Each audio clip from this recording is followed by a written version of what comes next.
Baik, Assalamualaikum warahmatullahi wabarakatuh. Pada pertemuan kali ini, pada mata pelajaran IPA, kita akan membahas tentang pengenalan sel. Untuk fokus utamanya di sini kita akan mempelajari tentang sel hewan dan sel tumbuhan.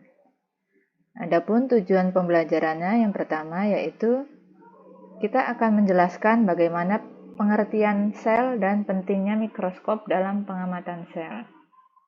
Selanjutnya yang kedua, mengidentifikasi perbedaan antara sel hewan dan sel tumbuhan. Lanjut, nanti kita dapat memahami konsep spesialisasi sel dan fungsinya dalam organisme. Sebelum mengenal lebih lanjut tentang apa itu sel, jadi kita harus tahu lebih dahulu apa itu sel. Jadi sel itu adalah unit terkecil penyusun dari makhluk hidup yang dapat melakukan fungsi kehidupan. Sehingga semua makhluk hidup, baik itu bakteri sampai dengan tumbuhan, hewan, itu terdiri dari sel. Sehingga sel ini berfungsi untuk mengambil nutrisi, menghasilkan energi, dan bereproduksi demi kelangsungan hidup makhluk hidup tersebut. Nah, sejarah penemuan sel secara singkat, bahwa penemuan sel itu adalah momen penting bagi sejarah biologi yang dilakukan oleh Robert Hooke pada tahun 1665, bahwa di sini Robert Hooke itu menggunakan mikroskop sederhana. Robert Hooke mengamati sel gabus dan di dalam sel gabus itu menemukan struktur kecil berbentuk kotak atau yang disebut dengan sel, dan berarti ada ruang kecil seperti kamar atau seperti kamar biara, ini disebutnya si Robert Hooke. Sel gabus di sini yang diamati adalah sel gabus pada batang singkong. Lanjut untuk teori sel, bahwa setiap makhluk hidup itu terdiri dari sel, sehingga sel dikatakan merupakan unit dasar kehidupan dan semua sel berasal dari sel sebelumnya. Lanjut di sini kita ke sel dan mikroskop. Jadi setiap tumbuhan itu di dalamnya tersusun dari sel. Tadi sudah dijelaskan bahwa sel itu unit terkecil dari makhluk hidup. Perannya tentu menyokong kehidupan dari makhluk hidup itu sendiri. Struktur dasar sel itu memiliki 3 komponen utama. 3 komponen yang paling penting atau komponen utama terdiri dari membran sel, sitoplasma, dan inti sel. Lanjut kita akan belajar mengenai mikroskop. Apa itu mikroskop?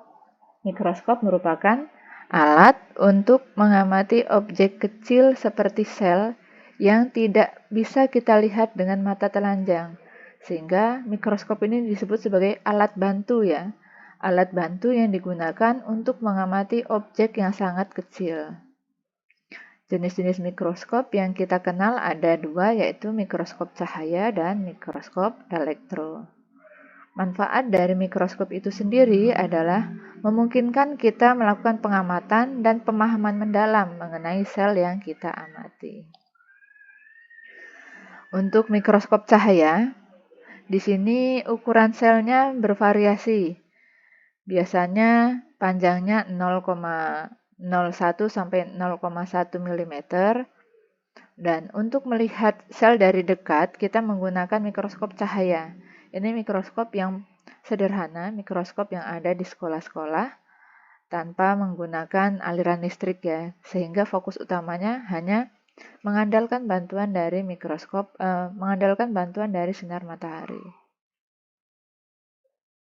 Untuk bagian-bagian dari mikroskop cahaya, ini ada gambar mikroskop ya di sebelah kanan. Untuk bagian pertama yaitu lensa okuler.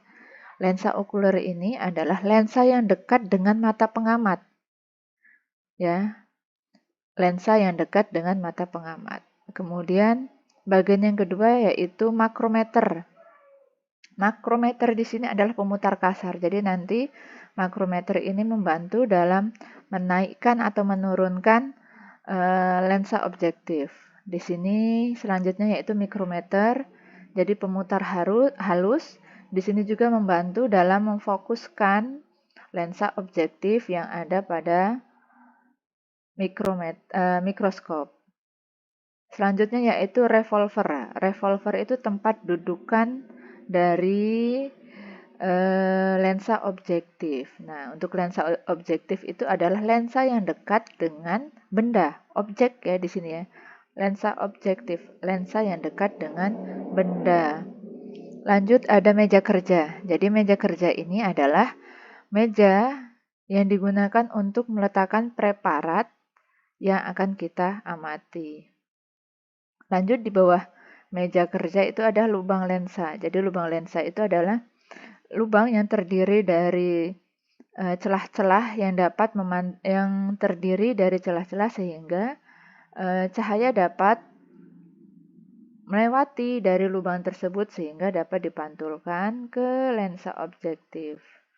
Yang terakhir yaitu sumber cahaya atau di sini ada reflektor. Di sini kalau pada mikroskop cahaya itu ada cermin. Jadi cermin ini nanti yang akan menerima sumber cahaya sehingga nanti cermin ini memantulkan ke lubang lensa dan diterima di lensa objektif sehingga benda yang kita amati itu dapat diamati pada lensa okuler. Nah, ada cara-cara dalam menggunakan mikroskop. Jadi yang pertama itu kalau mikroskop cahaya ini yang menggunakan aliran listrik, kita harus menyalakan mikroskop cahaya, atau kalau yang pada mikroskop sederhana itu kita mengarahkan cermin ke sumber datangnya cahaya matahari atau sumber datangnya cahaya, sehingga nanti cahaya itu akan dipantulkan ke lensa okuler.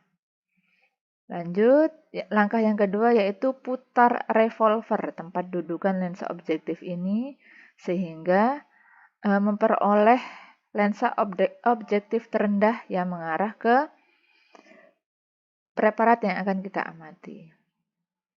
Lanjut, ada langkah yang ketiga yaitu meletakkan spesimen atau preparat di meja kerja. Jadi nanti kita akan menggunakan objek glass dan deglass untuk meletakkan preparatnya. Yang keempat yaitu kita mengamati melalui lensa okuler sembari diputar secara perlahan pada bagian makrometer untuk memfokuskan pengamatan dari spesimen. Lanjut langkah yang kelima yaitu memutar mikrometer sampai dengan mendapatkan gambar spesimen yang jelas. Jadi tadi ada makrometer, ada mikrometer, itu fungsinya untuk lebih memfokuskan spesimen yang kita amati. Yang keenam yaitu kita akan mengamati atau menjelajahi spesimen sehingga nanti spesimen yang kita amati itu tepat pengamatannya, dan untuk memperoleh pengamatan yang kita harapkan biasanya nanti pada bagian objek glassnya itu kita geser-geser ke kanan ataupun ke kiri sehingga nanti spesimen dapat teramati dengan tepat. Lanjut, setelah selesai mengamati, ganti lensa objektif dari lensa objektif yang sedang ke lensa objektif yang lebih tinggi. Sehingga nanti pengamatan dari spesimen ini akan lebih fokus. Demikian untuk penjelasan mikroskop. Untuk pertemuan selanjutnya, nanti kita akan lanjutkan tentang perbedaan sel hewan dan sel tumbuhan.